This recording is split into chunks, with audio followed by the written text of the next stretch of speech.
be, I survived a volcanic eruption, and today I want to tell you what happened that night. The air that morning felt heavier than usual. It was hot still, and thick with the kind of silence that makes your skin itch. Our small town, Valle del Sol, sat at the base of Mount Lirian, a volcano that hadn't erupted in more than a century. We all grew up calling it the Sleeping Giant. My father used to say it was more mountain than monster now. I believed him until that night. I remember the smell first. It was faint, like burnt rubber mixed with something metallic.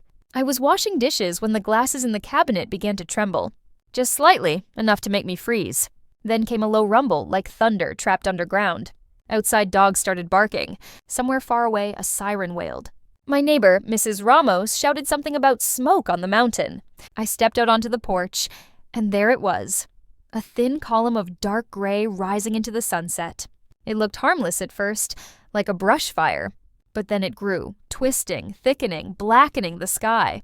By the time I ran inside to turn on the radio, the emergency alert had already started. Evacuation order for all residents near Mount Lirian. Leave immediately. This is not a drill. My hands shook as I grabbed my backpack, stuffed it with water, clothes, and my mother's photo. I called my brother. No signal. Outside, people were already running, shouting, car horns blaring. The ground vibrated under my feet. A deep pulse that made the street lamps sway. Then the first explosion hit. A roar like the sky itself had cracked open. I turned and saw the mountain's peak split in two, glowing red from within. A wave of smoke and fire rolled upward, and within seconds, ash began to fall. Soft at first, like snow. But it burned when it touched my skin. I ran toward the main road, but visibility was fading fast. The air filled with dust, and every breath tasted like metal and smoke. I covered my mouth with my sleeve, eyes stinging, trying to find my way to the evacuation buses. I could barely hear my own thoughts over the sirens and the rumbling earth. That's when I saw her. A little girl, maybe 8 years old, standing in the middle of the street clutching a stuffed rabbit. She was crying, calling for her mom. Everyone was running past her, too scared to stop. I don't know what came over me, but I grabbed her hand. "Come on, we have to go." We ran together through the chaos. Buildings were shaking, windows exploding from the heat. The sky turned orange, then black. I could feel the ash settling in my hair, sticking to my skin. The temperature was rising fast, suffocating, as if the world was closing in. We reached the school where the buses were supposed to be. But when we got there, it was empty.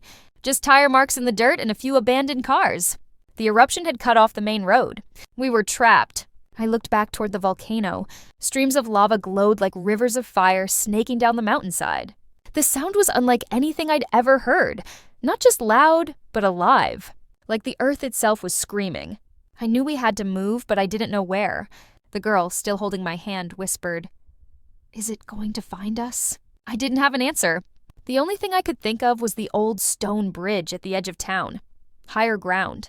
"We're going there," I said, more to myself than to her. As we ran, the ground split open behind us. A wave of heat hit like a wall. Every breath burned. I could feel the soles of my shoes melting slightly with each step. The world had turned into a furnace, and we were running through it. When we finally reached the bridge, I looked back. Valle del Sol was gone, swallowed by smoke and fire. I couldn't tell where the streets had been, where the houses were. Just one endless storm of ash and flame. The girl started coughing uncontrollably. I tore a piece of my shirt and tied it around her mouth. The sky was so dark now that even the stars had disappeared. All I could see was the glow of the lava reflecting off the clouds. A blood-red halo over the mountain. We stayed there for hours, holding each other, the bridge trembling under our feet as the earth continued to roar. The heat never stopped. The sound never stopped. I didn't know if we'd make it through the night. But somehow, we did. The first light of morning didn't look like dawn. It looked like the end of the world. The sky was still thick with ash, a dull gray that swallowed the sun. The bridge beneath us was covered in soot and tiny stones that fell through the night.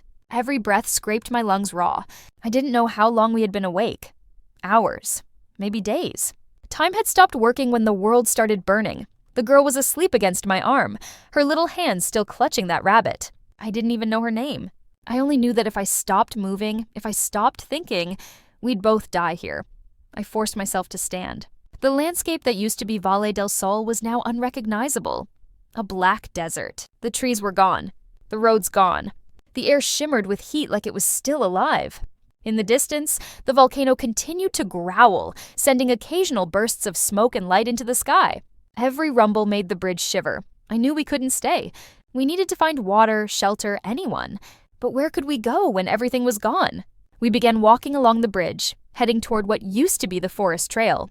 The girl's name, I learned, was Lucia. She was quiet, too quiet for a child. Her eyes looked empty, like she hadn't processed what had happened. Maybe she couldn't. I wasn't sure I could either. The ground was covered in a thick layer of ash, soft like snow but heavy and choking. Our footsteps left deep prints. I tore part of my sleeve to make makeshift masks, dampening them with the last bit of water I had. Each breath still burned. The sound of distant cracks echoed through the valley. Sometimes it was a falling tree, sometimes something worse. The volcano wasn't done. It hissed and spat like an angry beast. The smell of sulfur stung my eyes. After a while, we found what used to be a road. A black melted ribbon cutting through the wasteland. Abandoned cars sat on the sides, half buried in ash. Some were burned to their frames. I told Lucia not to look inside them. We walked for what felt like hours. The silence was heavy, broken only by our coughing and the crunch of our steps. I tried to keep her talking, to keep both of us sane. "Where's your family, Lucia?" I asked softly.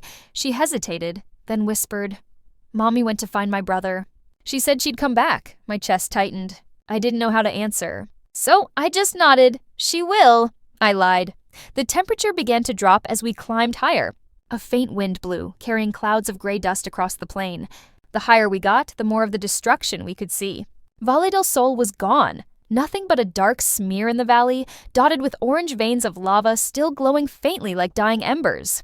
It was both beautiful and horrifying. A painting of the end. At some point, we found a collapsed bus near the edge of a ridge. The back half was burned out, but the front was intact. Inside, it smelled like smoke and melted plastic. But it was shelter. We crawled in, closing the broken door behind us. Lucia fell asleep almost instantly, her small body trembling from exhaustion. I sat by the window, or what was left of it, staring at the horizon. The wind outside carried faint sounds like distant voices, but I couldn't tell if they were real or just the wind through the mountains. I thought about my family. My father, my brother. Were they out there somewhere? Did they make it out before the roads closed? The thought was a knife twisting in my chest. I don't know when I fell asleep, but I woke up to a low, rhythmic thumping sound. At first, I thought it was the volcano again, until I realized it was coming from the sky. A helicopter. I stumbled out of the bus, waving my arms, screaming even though my throat was raw. The helicopter hovered low, light cutting through the haze. A man in a rescue suit leaned out, shouting something I couldn't hear. The wind from the blades whipped the ash into a storm. They dropped a rope ladder. I pushed Lucia forward, helping her climb as best I could. The moment she reached the top, she looked down, her eyes wide with terror and relief. It was the first time I saw her cry. When it was my turn, my legs nearly gave out halfway up. My vision blurred, lungs burning. Strong hands grabbed me from above and pulled me inside. The cabin smelled of fuel and metal and salvation. I collapsed next to Lucia, unable to speak. She wrapped her arms around her stuffed rabbit and whispered, "We made it." Below us, the world that used to be home stretched out in shades of gray and red. The volcano still smoked, sending slow plumes of darkness into the air. From up there, it looked peaceful. Quiet, like a monster finally tired after its rage. The rescue worker offered me a blanket and water. I drank slowly, staring out the window. My hands wouldn't stop shaking. I could still feel the heat of the fire on my skin, hear the roar of the eruption in my bones. When we landed at the emergency camp miles away, I was met by rows of tents, people wrapped in blankets, crying, coughing, staring blankly at the sky. The ash fell here too, though softer, like gray snowflakes on everything. They took Lucia to the children's tent. I tried to follow, but a nurse stopped me. "She's safe now," she said gently. Safe. The word felt strange in my mouth. That night, I sat outside the tent, watching the orange glow of Mount Lirian on the horizon.